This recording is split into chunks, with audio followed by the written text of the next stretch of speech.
아멘. 자비로우신 하나님, 이 나라와 이 민족을 위해 기도드립니다. 여러 가지 사회적 어려움과 경제적인 부담 속에서 많은 사람들이 불안과 걱정 가운데 살아가고 있습니다. 하나님께서 이 땅을 긍휼히 여기시고 국민들의 삶을 지켜주시며 나라를 이끄는 지도자들에게 지혜와 바른 판단을 허락하여 주시옵소서. 아멘. 미래를 준비하며 살아가는 청년들과 가정을 위해 애쓰는 부모 세대, 그리고 하루하루의 삶을 버텨내며 살아가는 많은 이웃들에게 하나님께서 힘과 소망이 되어 주시며 낙심하지 않도록 붙들어 주시고 필요한 도움과 길을 열어 주시기를 간절히 기도드립니다. 아멘. 병상에서 치료를 받고 있는 환우들과 몸과 마음이 지쳐 있는 이들에게도 하나님의 위로가 임하게 하시고 외로움과 상처 가운데 있는 사람들에게 평안과 치유의 은혜를 허락하여 주시옵소서. 아멘. 사랑의 하나님, 우리 교회를 위해 기도합니다. 이 교회가 하나님께서 기뻐하시는 공동체가 되게 하시고 서로 사랑하고 격려하며 함께 믿음의 길을 걸어가는 교회가 되게 하여 주시옵소서. 아멘. 모든 성도들이 말씀과 기도 가운데 성장하게 하시고 다음 세대 또한 하나님을 믿는 믿음 위에 굳게 세워 주시옵소서. 아멘. 특별히 교회를 섬기시는 담임 목사님과 모든 사역자들에게 하나님의 지혜와 능력을 더하여 주시고 오늘 선포되는 말씀을 통해 우리의 마음이 새로워지고 삶이 변화되는 은혜의 시간이 되게 하여 주시옵소서. 아멘. 오늘 드리는 예배를 하나님께서 기쁘게 받아주시고 우리의 찬양과 기도가 하나님께 온전히 올려지게 하여 주시옵소서. 아멘. 이 시간 성령님께서 함께 하셔서 우리의 마음을 만져주시고 흔들리는 믿음을 다시 굳게 세워주시며 삶 속에서 하나님을 더욱 신뢰하며 살아가게 하여 주시옵소서. 아멘. 예배를 마친 후에도 하나님께서 주시는 은혜를 기억하며 세상 속에서 믿음으로 살아가는 저희가 되게 하여 주시기를 간절히 바라고 원합니다. 아멘. 이 모든 말씀을 우리를 구원하신 예수 그리스도의 이름으로 기도드립니다. 아멘.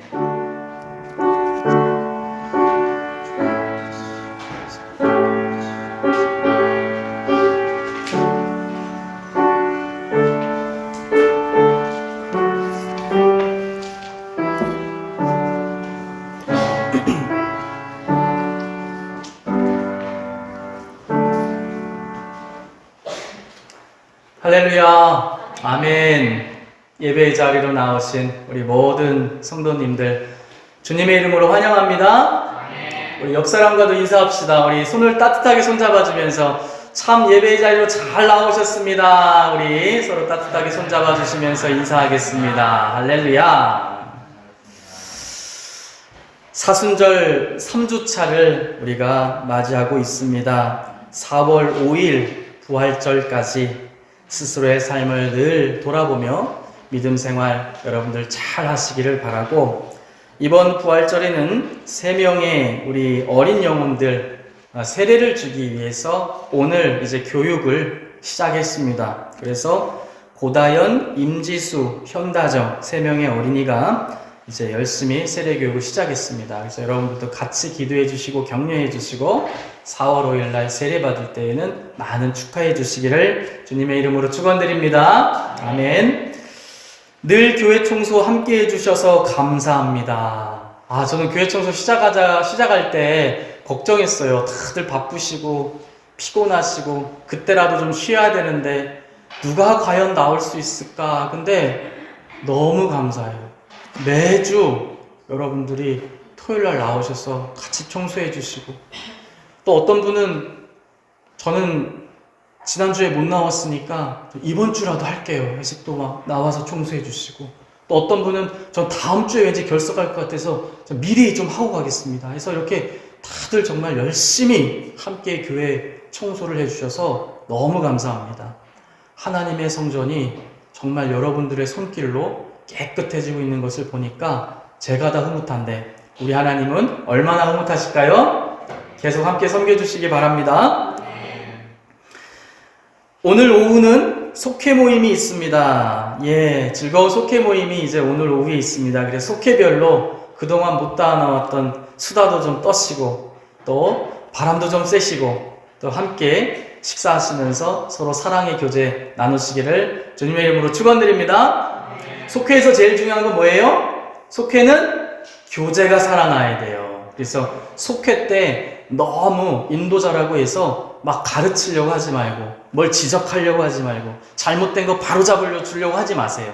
예, 다 우리는 다 성숙한 신앙인이들이기 때문에 서로 사랑에 격려해주고 또 서로 따뜻하게 힘든 일 있으면 손잡아 주시고 또 기도 제목 있으시면 적어서 바쁘시면 저한테 카톡으로라도 보내시면 제가 새벽에 같이 기도합니다. 그러니까 여러분들 오늘 속회 모임 가운데 주님의 은혜가 넘치시기를 다시 한번 축원드립니다. 아멘. 자, 우리 3월 주요 일정 중에 중요한 일정이 있습니다. 지금 다음 주부터는 매주 일정들이 있고요. 특히 기억해야 되는 것은 3월 22일부터 시작되는 주일 저녁부터 시작하여서 수요일 저녁까지 있는 사경회가 있습니다. 이번 사경회에 계속 광고 드렸다시피 서울의 김병삼 목사님 내려오셔서 사경회에 말씀을 전해주십니다.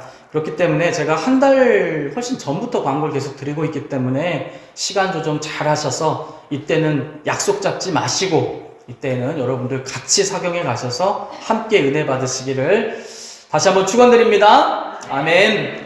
자, 우리 이제 다 같이 일어나셔서 사도신경으로 우리의 신앙을 우리 하나님께 고백하는 시간을 갖도록 하겠습니다.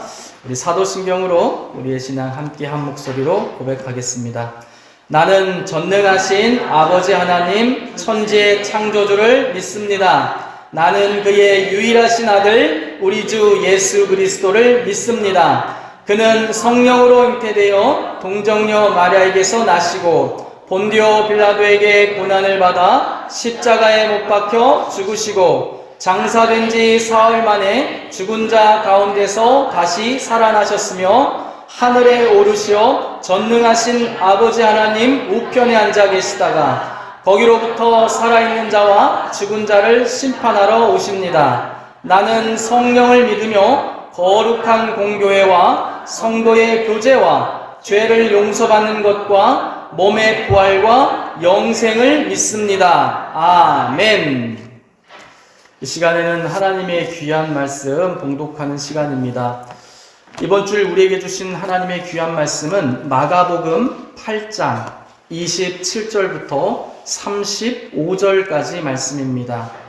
저와 여러분들이 교대로 봉독하고 마지막 35절은 합독하도록 하겠습니다. 마가복음 8장 27절부터 35절에 있는 말씀입니다. 제가 먼저 봉독하겠습니다. 예수와 제자들이 빌립보 가이사랴 여러 마을로 나가실새 길에서 제자들에게 물어 이르시되 사람들이 나를 누구라고 하느냐?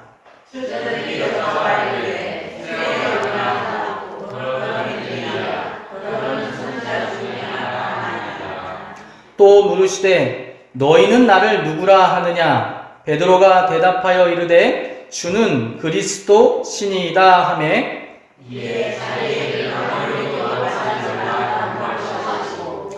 인자가 많은 고난을 받고 장로들과 대제사장들과 서기관들에게 버림받되어 죽임을 당하고 사흘 만에 살아나야 할 것을 비로소 그들에게 가르치시되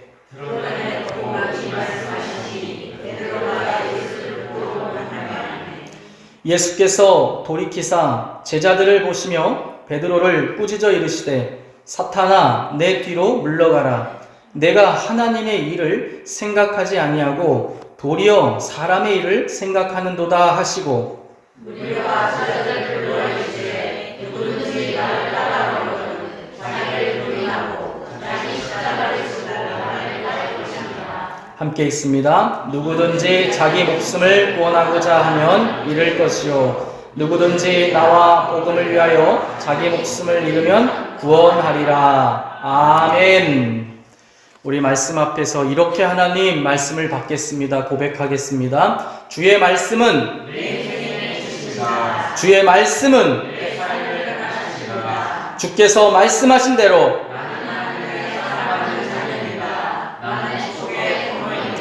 오늘도 주의 말씀에 말씀하여 주옵소서.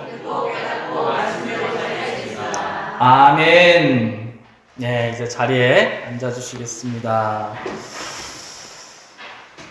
하나님의 거룩한 말씀 듣는 시간입니다. 오늘 나의 주 예수 그리스도라는 제목으로 하나님의 말씀을 증거하도록 하겠습니다. 우리 기독교에서 가장 중요한 진리가 뭐냐? 여러분들 친구분들이 야, 너 교회 그렇게 열심히 다니는데 도대체 교회에서 믿으라는 게 뭐야? 이거 제가 한 100번 했죠, 그죠? 여러분들이 어느 날 이제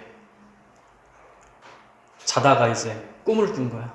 그래가지고 막 목사님한테 다 목사님 큰일 났어요. 왜요? 하나님께서 일주일 뒤에 저를 데려가신대요. 근데 큰일 났어요. 왜요? 천국 문 앞에서 시험 본대요. 내가 제대로 기독교의 진리에 대해서 알고 있는지 모르고 있는지 거기서 천사가 물어보고 합격하면 들여보내준대요. 큰일 났어요. 저 뭐 공부해? 빨리 목사님이니까 쪽집게 과외 좀 해주세요. 만약 그랬다고 한다면 여러분들이라면 뭘 가르치시겠어요? 일주일밖에 시간 없어요. 그러면 이제 우리가 얘기하겠죠. 아유, 빨리 사도신경 피세요. 사도신경. 그래서 이제 사도신경을 처음부터 우리가 이제 막 이제 가르치기 시작하는 거예요. 근데 다음날 또 헐레벌떡 찾아와. 목사님 큰일 났어요. 왜요? 땡겨졌어, 시험일이. 내일 데려가신대요. 하루밖에 안 남았어. 나 큰일 났어. 나 어떻게, 나 머리 나빠서 못 외워. 여러분들 좀 연기하니까 오늘 집중도가 올라가네요. 앞으로 설교 시간에 연기를 좀 해야겠어요. 하루밖에 안 남았어. 나는 이제 머리 나빠서 이제 애우려고 해도 애워지지도 않아. 나 큰일 났어. 나 어떻게 해야 돼? 나 뭐 알고 가야 돼? 그러면 그때 잘 들으세요. 우리 기독교의 진리는 핵심이 이겁니다. 여기서 다른 것도 없고 더한 것도 없습니다. 예수님께서 그리스도 되십니다. 이것이 기독교의 진리입니다. 라고 제가 딱 하나만 그분에게 알려줘야 된다면 이걸 알려드릴 거예요. 자, 따라합니다. 예수님은 그리스도 되십니다. 이거예요, 여러분. 이게 기독교의 진리고 요체입니다. 여기에서 더함도 없고 덜함도 없어요. 여러분들이 괜히 막 가가지고 어디서 많이 이제 주워 들어가지고 에이 모르겠다. 기독교는 사랑의 종교입니다. 그러면 탈락돼요. 왜냐하면 너무 두리뭉실해요. 세상에 사랑 얘기하는 종교 많아요. 기독교 아니고도. 기독교의 핵심은 예수님이 구약에서 그렇게 우리에게 보내주시겠다고 하셨던 그 약속하신 그리스도, 하나님의 사랑의 실체, 예수님이 그리스도이십니다 라고 하는 게 기독교의 진리예요. 근데 말이 어렵잖아요. 그리스도가 무슨 말인지. 그리스도? 제가 아마 이거 한 여러분들한테 오늘까지 포함하면 한 20번 했을까? 그죠? 앞으로는 제가 이 얘기 할 때마다 여러분한테 100원씩 걷어야겠어요. 그러면 한 4, 5년 만에 집 살 것 같아. 여러분, 그리스도라고 하는 말의 뜻이 뭡니까? 그리스도는 기름 부음 받은 자라는 뜻이잖아요. 그죠? 근데 불신자들에게 예수님은 기름 부으심 받은 자예요. 이게 기독교의 진리예요. 이렇게 얘기하면 기름? 내 머리에서도 기름 나오는데? 사람들이 못 알아듣죠. 그죠? 누구에게 기름 부어졌습니까? 구약시대에? 이거 딱 이제 나와야 돼요. 여러분들 이제 귀에 딱지가 앉았잖아요. 그죠? 선지자, 제사장, 왕. 오늘 세례교육하면서 어린이들한테도 이거 알려줬어요. 이제 여러분들이 이거 이제 잊어버리면 어린이들보다도 이제 아는 게 없어지는 거기 때문에 반드시 외워야 돼요. 그냥 이건 적을 것도 없어요. 그냥 오늘 애우세요. 머리에다 그냥 집어 넣으세요. 그러니 예수님이 그리스도이십니다라고 하는 말의 뜻은 예수님이 나의 선지자 되시고, 예수님이 나의 제사장 되시고, 예수님이 나의 왕 되신다는 것입니다. 라는 고백이에요. 근데 불신자들이 선지자란 말, 제사장이란 말, 왕이란 말도 모르잖아요. 그죠? 선지자, 제사장. 불신자들은 제사장 하면 이렇게 제사 드리는 거 상상한단 말이에요. 사각 깎아놓고 술 돌리고 이런 거. 그래서 우리가 또 이거 풀어서 얘기해줘야 돼요. 예수님이 그리스도 되신다라고 하는 말의 뜻은 예수님이 우리를 하나님께 인도하여 주실 분이며, 예수님이 나의 죄를 씻어 주실 분이며, 예수님이 하나님의 말씀으로 지금 나를 다스리시고 장차 오셔서 영원히 다스릴 나의 왕이 되실 것입니다. 라고 하는 고백이에요. 그게 기독교의 진리인 거예요. 그렇기 때문에 오늘 본문이 중요한 것입니다. 왜냐하면 제자들이 처음으로 이제 예수님께 이 고백을 한 순간이기 때문에 그렇습니다. 예수님께서는 제자들과 수많은 유대인들에게 오실 그리스도, 구약에서 보내주시겠다고 한 그 그리스도가 나라는 것을 보여주시기 위해서 많은 예언을 실제로 이루셨어요.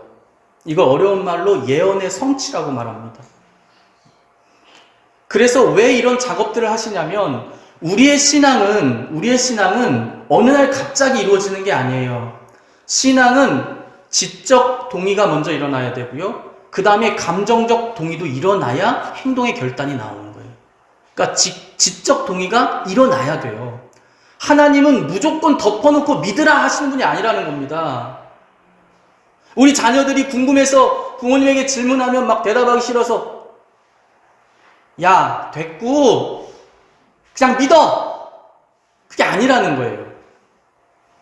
우리 하나님은 우리에게 이성을 남겨주셨고 그 이성을 통해서 정말 오실 그리스도가 누구인지를 확인할 수 있는 방법들을 다 알려주셨다는 거예요.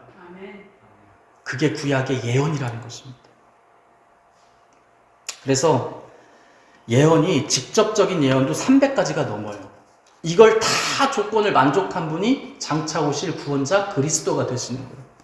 근데 역사적으로 이걸 이룬 사람이 아무도 없었고 누구만이 이 모든 걸 이뤘다? 예수님만이 이뤘다는 거예요. 그럼 어떤 오실 그리스도에 대한 예언들이 있었냐? 300개 너무 많잖아요, 여러분들. 그죠? 오늘 속회도 가셔야 되고. 그래서 내가 300개를 쭉 검토해서 30개를 추렸어요. 근데 30개도 많다고 생각하시는 분 있을 거예요. 벌써 30개 하니까 하나당 5분씩 목사님 설교하면 오늘 도대체 언제 우리 속회가. 그래서 30개를 추려왔는데 다 얘기하진 않고 핵심만 말씀드려서 쭉. 그래서 누구의 족보를 통해서 오실 것인가부터 쫙 다 설명하셨어요. 그래서 여자의 후손으로 오실 것이고 처녀의 몸에서 태어나실 것이고 그 다음에 다윗의 후손으로 오실 것이고. 그래서 마태가 성경을 쓰면서 그냥 쫙 족보 얘기를 하는 거예요. 우리가 구약에서 그렇게 갈망했던 메시아가 바로 예수님이야, 이 얘기를 하고 싶어서 그냥 마태복음에 족보 얘기가 쭉 나옵니다. 누군가는 그 족보 얘기를 읽으면서 잠들어 버렸지만 내가 맘먹고 이제 성경 좀 읽어보려고 이제 딱 폈는데 갑자기 누가 누구를 낳고 계속 꼬박꼬박 잠들어 버렸어요. 근데 마태는 이거 하나를 쓰기 위해서 예수님이 그리스도라는 걸 증명하기 위해서 이 족보를 들추고 정리하고 우리들 가운데 남겨주었다는 것입니다. 또 우리 오실 주님은 무슨 일을 하실지를 다 예언해 놓으셨어요. 예수님께서 오시면 아픈 자들을 고치실 것이고 배고픈 자들을 먹이실 것이고 신령한 것으로 먹일 것이고 못 보는 자들의 눈을 뜨게 하여서 육체적인 눈뿐만 아니라 영적인 눈을 띄워주실 것이며 그분께서 하나님의 말씀을 바로 세우실 것이고 사람들을 가르치실 것이고 귀신의 일을 멸하실 것이고 다 예언되어 있어요. 심지어 우리 예수님께서 은 30개에 팔리실 것이며 돌아가실 때에 그의 옷을 사람들이 벗기고 속옷을 제비 뽑아 빼앗아 간다는 것조차도 다 예언되어 있다는 것입니다, 여러분. 그러니까 예수님이 그리스도라는 것을 하나님께서 우리들 가운데 이성적으로 충분히 납득할 만한 증거들을 다 남겨주셨다는 거예요. 신기하지 않나요, 여러분? 우리가 우리의 눈으로 확인해 볼 수 있도록 하나님께서는 다 예언하시고 성취하셨다는 거죠. 이 예언이요, 오늘 시간이 길어질까 얘기 안 하지만 이 예언에 대해서 제가 검토하면서 눈물이 났어요. 왜냐하면 나 진짜 하면서 눈물 나는 거 되게 많더라고요. 예를 들어서 은 30개에 팔리신다. 이거 다 스가랴에 예언되어 있거든요. 근데 여러분, 은 30개가 왜 30개인지 아세요? 율법에 노예나 종, 하잘것없는, 그때 당시에는 노예나 종을 재산 취급했어요. 그런 자들이 일하다 죽으면 목숨값으로 은 30개를 달아주라고 율법에서 말씀하신 게 있어요. 그러니까 예를 들어서 여러분들이 양반이고 귀족이야. 그런데 여러분들이 부리는 종이 있어요. 이 종이 밭에 가서 일하는데 다른 집 양반이, 귀족이 가다가 소를 끌고 가다가 그 소가 갑자기 탈출해갖고 그 종을 받아 죽였어. 그러면 큰일 났다. 남의 집 재산을 축냈어. 그러면 그 목숨값으로 원래 그 종의 주인한테 가서 은 30을 달아주는 거예요. 그 종의 목숨값으로. 천지를 만물을 지으신 하나님의 아들 예수 그리스도가 우리를 살리기 위해서 오셔가지고 목숨값으로 달아진 돈이 그 옛날 노예와 종들의 몸값 그 30개로 달렸다는 것입니다. 이걸 스가랴에서 예언하면서 하나님께서 은혜의 목자를 너희들 가운데 보내주었는데 너희들이 다 그 목자를 싫어해. 다 그 목자를 마음에 두기 싫어해. 그래서 그 목자가 어느 날 그 양들에게 얘기합니다. 너희들이 나를 목자로 두기 싫어하면 내 품값을 다오. 나 이제 그만하겠다. 그러니까 그 양들이 은 30개를 달아줘요. 그래서 이 목자가 너무 모욕적이어서 이 은 30개를 토기장의 밭에 버려버립니다.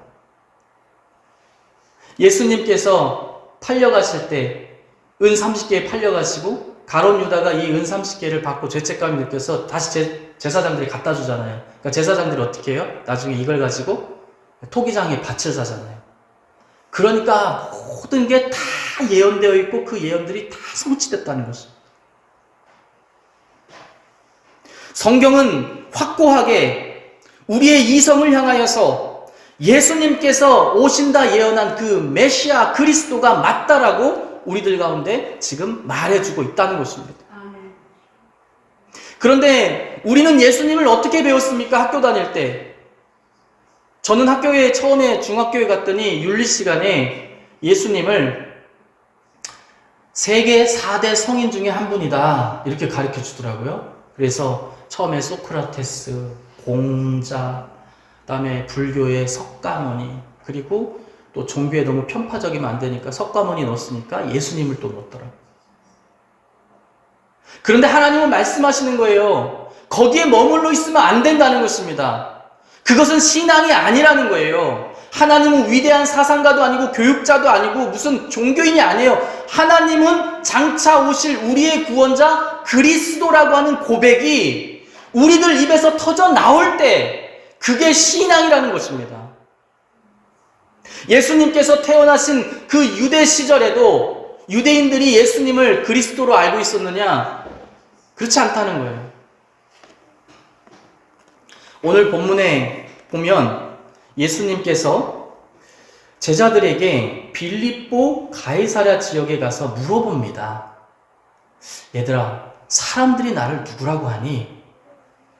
주님께서 그리스도였음을 그렇게 많이 보여주셨어요. 오병이어 기적도 일으키고. 이제 예수님께서 물으시는 거예요. 과연 이들이 깨달았을까? 그래서 물어봅니다. 세상 사람들은 나를 누구라고 하느냐? 그런데 이 물어본 지역도 의미가 있어요. 여러분 어디서 물어봤죠? 27절 한번 보세요. 예수님께서 어디서 지금 이 질문을 던지셨어요? 빌립보 가이사랴라고 하는 곳에서 이 질문을 던지셨어요. 학자들은 이것도 다 의미가 있다고 해석해요. 가이사랴 빌립보라고 하는 지역은 열성적으로 로마의 황제를 신으로 믿으라고 강요하고 막 해서 가르치던 지역이 가이사랴 빌립보 가이사랴라고 하는 지역이에요. 온 세상을 지으시고 다스리시며 통치하는 자가 누구라고요? 로마 황제라고 가르치는 그 지역 빌립보 가이사랴에서 우리 주님께서 제자들에게 질문하고 있다는 것입니다. 가이사랴라고 하는 말 자체가 로마 황제, 시저라는 뜻이잖아요. 그죠? 헤롯 왕이 정치적으로 필요하니까 헤롯 왕의 이 아버지 때부터 이미 이 가이사랴 빌립보 지역에 세한 대리석으로 아주 그렇게 보이는 신전을 짓고 거기에 황제 동상을 세워놓고 앞으로 우리는 이 로마 황제를 섬긴다. 로마 황제가 신이다. 이러면서 왜냐하면 로마한테 잘 보여야 되니까. 그래야 권력이 유지되니까 이 분봉왕 헤롯의 아버지 때부터 그렇게 이 지역에서 로마 황제를 신이라고 믿도록 그렇게 가르치던 곳이 이 빌립보 가이사랴라는 거예요. 그런 곳에서 세상의 신은 로마 황제다라고 선포된 그 지역에서 예수님께서는 제자들에게 묻습니다. 세상 사람들이 나를 누구라 하느냐?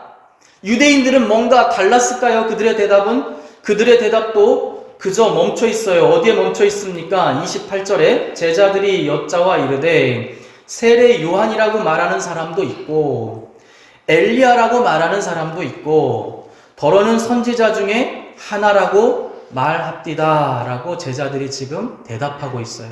그러니까 결과적으로 예수님은 선지자 중에 한 분이시라고 사람들이 지금 알고 있습니다. 이렇게 대답했다는 거예요. 그런데 예수님께서 원하는 대답은 그걸까요? 아니잖아요. 거기에 멈춰 있으면 안 된다는 거예요. 여러분, 그런 고백은 무슬림들도 하는 고백이라는 거예요. 무슬림한테 전도하러 갔어요. 무슬림들한테 물어봐요. 예수님을 누구로 알고 있느냐? 무슬림들이 대답했어요. 위대한 선지자다. 여러분, 무슬림들도 위대한 선지자라고 말해요. 그런데 선지자와 그리스도는 다른 겁니다. 선지자와 구원자는 완전히 다른 거예요. 선지자는 수많은 선지자들이 이미 다녀갔어요. 그러나 우리 주님은 선지자 중에 하나가 아니라는 것입니다. 우리를 죄에서 씻어주시는 제사장 되시며 우리를 하나님의 말씀으로 다스릴 분이시며 우리를 하나님께 인도하실 선지자 되시다. 즉 그리스도 되신다라는 고백까지 우리가 나아가야 된다는 것입니다. 그래서 오늘 베드로가 칭찬받은 거예요. 29절에 보니까 또 물으시되 너희는 나를 누구라 하느냐라고 예수님께서 제자들 가운데 묻고 계세요.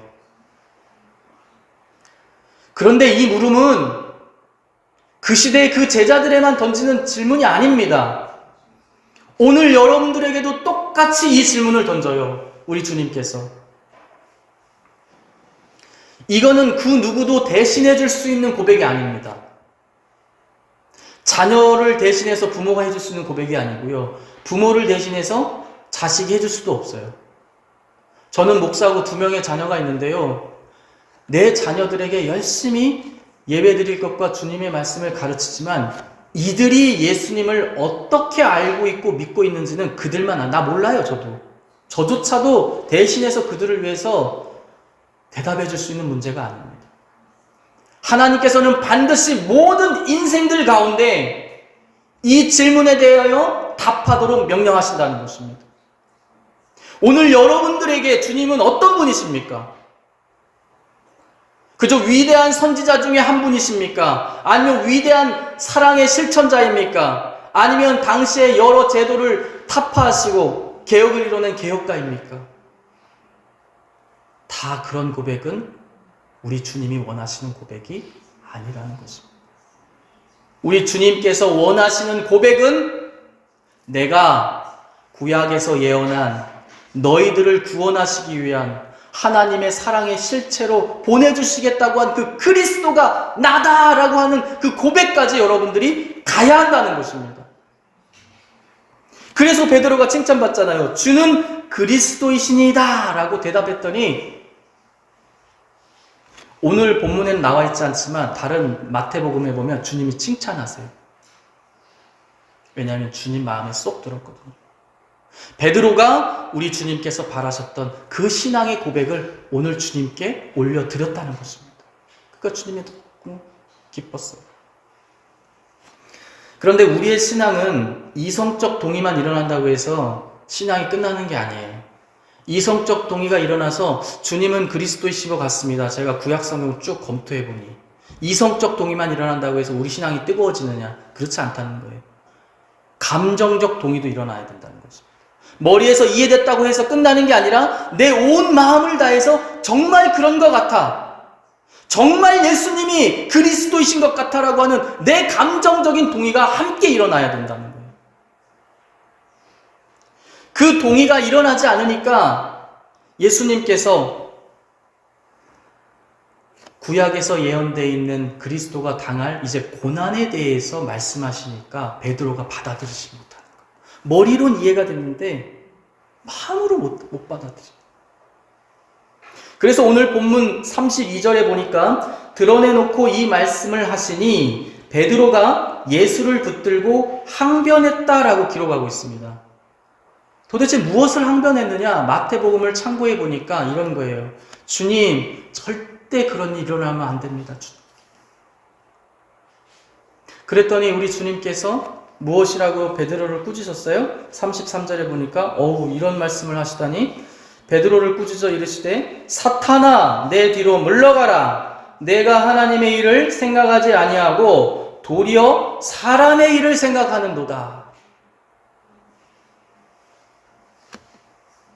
우리가 이 말씀 읽으면서 그리스도이신 것까지는 은혜 받았다가 베드로의 말과 또 예수님의 이 말씀에 실망하실 분들 많을 거예요. 근데 여러분, 베드로와 예수님의 말에 실망하면 안 됩니다. 왜냐하면 이게요, 누구보다도 베드로는 예수님을 사랑한다는 얘기고 예수님도 베드로를 사랑한다는 얘기예요. 왜 그러냐면 베드로는 왜 그런 일 일어나면 안 돼요 라고 머리로는 그리스도라는 걸 이해했으면서 안 돼요 라고 말했겠어요. 내가 3년 동안 마음을 다해 쫓았어요. 난 주님 너무 사랑해. 근데 그 주님이 고난받고 죽어야 한다고 하니까 마음속으로 동의가 못 일어나는 거예요. 여러분도 그렇잖아요. 너무 사랑하는 사람이 죽어야 한다고 하면 잘 가세요 이러진 않잖아요. 우리가 안 돼. 그리고 예수님께서 사탄아 물러가라. 내가 하나님의 일을 생각하지 않냐고 도리어 사람의 일을 생각한다고 꾸짖는다고 해서 예수님이 되게 엄하고 무서운 분으로 생각하는데 그만큼 베드로를 사랑한다는 거예요. 이 바꿔 얘기하면 뭐냐면 내 마음이 흔들릴지 모르니 그만해라. 그만큼 베드로를 사랑한다는 얘기예요. 이게 네가 자꾸 이렇게 매달리면 하나님의 일이 그르칠지 몰라. 너 그만 매달려. 단호하게 지금 말씀하시는 거죠. 예전에 우리 고모님이 지금 서울에서 목회하고 계신데 고모부님이 원래 또 목사님이셨어요. 근데 고모부님이 신학교를 다니고 계셨어요. 그래서 나는 받은 사명이 목회야. 그래서 열심히 신학교를 다니셨어요. 우리 고모부님이. 근데 신학생인데 한 여인을 사랑하게 됩니다. 그 여인이 누구냐면 우리 고모님이에요. 고모님을 보고 첫눈에 반했대요. 딱 보고 첫눈에 반해서 완전히 사랑에 빠져. 우리 고모님을 막 계속 구애를 한 거예요. 그래서 이제 결혼을 약속하게 된 거예요. 너무 사랑해. 근데 우리 고모는 예수님을 믿는 사람이었냐? 안 믿는 사람이냐? 안 믿는 사람이었어요. 근데 이 신학교를 다니던 우리 고모님이 완전히 그냥 눈이 휙 너무 사랑해서 막 빠져버린 거예요. 그래서 이제 결혼을 해야 되는데 우리 고모가 얘기한 거야. 우리 고모부한테.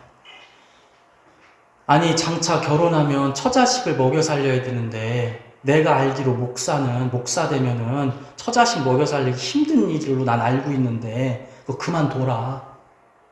어떻게 우리 먹여 살리려고 하냐. 그만두세요. 근데 우리 고모부는 받은 사명이 뭐야? 목회가 사명이야. 난 이게 하나님이 받은 나의 사명이라고 믿어. 지금까지 달려왔어. 근데 너무 사랑하는 여자가 그만두세요. 우리 어떻게 먹여 살리려고 그래요. 당장 그 전도사 월급 그 몇십 그거 학비 내면 없다는데 그만두세요. 어떻게 됐을까요? 사명을 내려놓고 신학교 졸업하고 바로 학교에 취업을 합니다. 그래서 학교 선생님으로 수십 년을 살아요. 하나님이 주신 사명은 목회의 길이었는데 너무 사랑하는 사람이 계속 안 된다고 하니까 그걸 이기지 못하고 그렇게 산 거예요. 그렇게만 끝났으면 이 스토리가 슬펐을 텐데 수십 년 같이 살면서 우리 고모님이 예수님을 영접하게 된 거예요. 그래서 다시금 뒤늦은 나이에 우리 고모부님이 목회를 하시게 되고 교회를 개척하고 열심히 목회하시고 또 돌아가신 다음에는 고모님이 또 중간에 신학을 계속 하셨어요. 그래서 또 고모님이 또 열심히 목회를 하고 계세요. 저희 고모님이 엄청 전투적이거든요. 전도에 막 엄청 열심히 하세요. 그래서 그렇게 대가 셌던 사람들도 다 전도해서 복음 전하고 해서 엄청나게 많은 사람을 전도했어요. 그 전으로 돌아가서 하나님께서 주신 사명이라 하더라도 너무 사랑하는 사람이 계속해서 만류하니까 이게 실천하기가 힘든 거예요. 그러니까 예수님도 이 얘기는 바꿔 얘기하면 베드로를 너무 사랑한다는 거예요. 그래서 꾸짖으시는 거예요. 우리의 신앙은 이렇게 이성적으로 동의가 돼도 그것을 실천하고 밀어붙이는 데에는 신앙의 열정을 가지고 이 사명을 감당할 때에는 감정적 동의도 함께 일어나야 된다는 것입니다. 그래서 오늘 이 본문 말씀을 통하여서 우리 주님께서 우리 가운데 하시는 말씀은 무엇이냐? 첫째로는 예수님이 그리스도라는 것을 반드시 믿으라는 것입니다.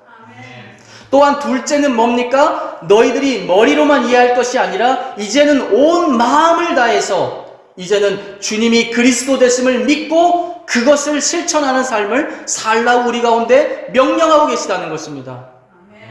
그렇게 살 때에 주님께 찾아올 그 고난을 너희들도 받을 수 있기 때문에 머리로만 이해할 게 아니라 온 마음을 다해서도 이 그리스도 되심을 믿고 나아가라는 것입니다. 그래서 오늘 본문 이후에 쭉 무슨 말씀하시냐면 이제 장차 너희들도 고난받을 수 있으니까 자기 십자가를 지어야 한다는 것을 우리 주님께서 확실하게 못 박아 제자들 가운데 말씀하고 계시다는 것입니다. 사랑하는 성도 여러분, 오늘 이 본문 말씀을 잊지 마시고 가슴에 새기고 돌아가셔서 한 주간 여러분들의 삶 속에서 예수님이 나의 구원자 그리스도 되십니다라고 하는 이 고백이 여러분들의 삶을 주장하길 원하며 또한 여러분들이 머리로만 예수님을 믿는 것이 아니라 여러분들의 온 마음과 힘을 다하여 어떠한 고난이 오더라도 제가 그래서 아이들한테 물어봤어요. 오늘 세례교육하면서 너희들이 예수님을 믿는다고 해서 학교에서 괴롭힘 당하고 이래도 예수님을 끝까지 따를 결심을 하느냐 하니까 애들이 그렇게 하겠대요. 그러니 여러분들도 오늘 이 말씀을 가슴에 새겨서 여러분들의 온 삶 속에서 어떠한 괴로움과 어려움이 오더라도 우리 주님을 그리스도로 믿는 이 신앙에서 벗어나지 마시고 끝까지 이 믿음을 지키셔서 천국에서 만나시기를 주님의 이름으로 축원드립니다. 사랑과 은혜가 많으신 하나님 아버지 감사합니다. 오늘 또 말씀을 통하여서 우리를 깨우치시고 먹이시니 감사합니다. 하나님, 오늘 말씀처럼 주님이 우리의 그리스도 되신다는 것을 우리가 절대 잊지 않게 하여 주시고 아무리 힘들고 어려운 일이 닥쳐와도 이 고백만큼은 절대 흔들리지 않도록 우리들 가운데 믿음과 용기를 허락하여 주시옵소서.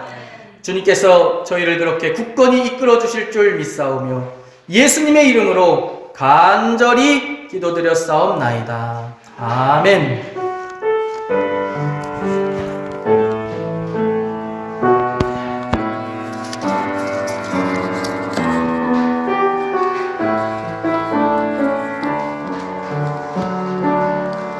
나 무엇과도 주님을 바꾸지 않으리. 다른 어떤 은혜 구하지 않으리. 오직 주님만이 내 삶의 도움이시니 주의 얼굴 보기 원합니다. 주님 사랑해요. 주님 사랑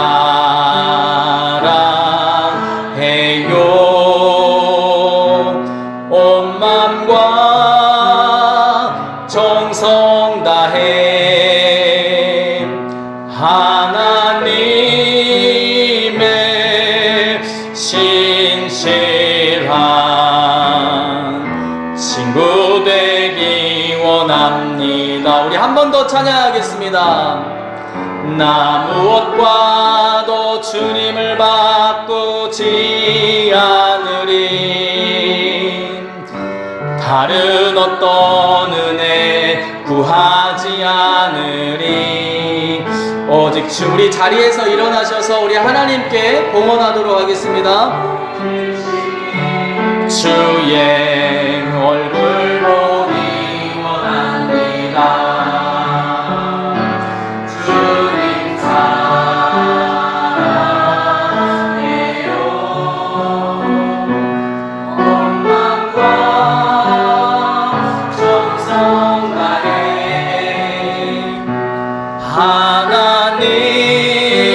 하나님의